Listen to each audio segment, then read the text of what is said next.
It's the world's largest flyering festival. People come from all over the world just to hand out colorful pieces of paper to strangers.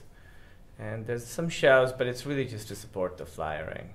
There's some really great flyers.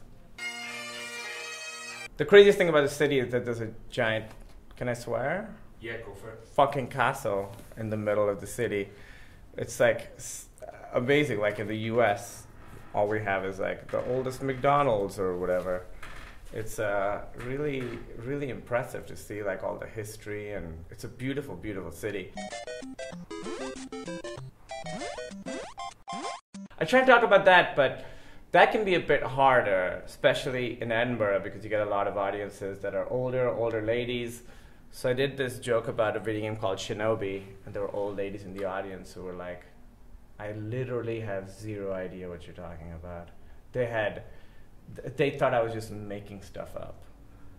I don't think they'd ever heard the word ninja before. I don't have a problem with puppets. I think a lot of times people use puppets just so they can be racist. And they're like, you know what? We can fucking tell it's you talking. Your throat's moving, and we know you don't have magic.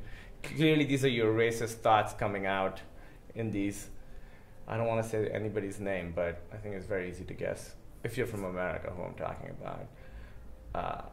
Yeah, people just use them to say homophobic, racist, misogynistic stuff, when clearly it's just your thoughts. You're just using a slightly different voice to spread your awfulness. That whole movie should have been set in a research facility. Like, why is he going to India and adventures? They should be like, he should be in a lab. They should be injecting him with syringes and stuff. There's like an 80-year-old baby, and the parents are like, let's just see what happens. Maybe it'll turn into Brad Pitt. And then it did. Just the best possible way that could have gone. More likely, it dies in 3 days. The movie I've seen most out of any movie is 4 Weddings and a Funeral. I've seen it over 100 times. I think I know every line. If it's on, I can recite it. I could say it just before.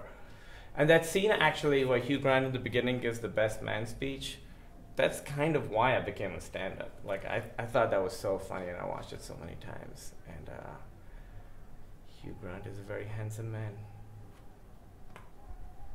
Can you do Hugh Grant stutter? Oh, no, I can't do it. I remember the first time I asked a girl out, I tried to do the Hugh Grant stutter because I thought it would be charming. And she was just like, just fucking finish the sentence. What are you doing? And I was just like, yeah. Just like awful. The Olympics. I did love the Olympics. I was like really giving a shit about volleyball for a while. I think the finals of the female like beach volleyball was America versus America, which makes so much sense. Like, what other country would be like really great at just a beach sport, you know? Or just like stuff that people do just to have fun, get like really fucking good at it.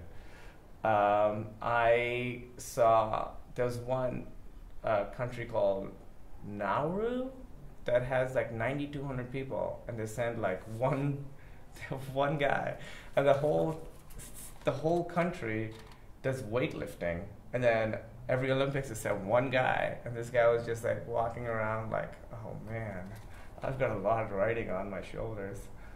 Luckily he's a weightlifter, so he can handle it.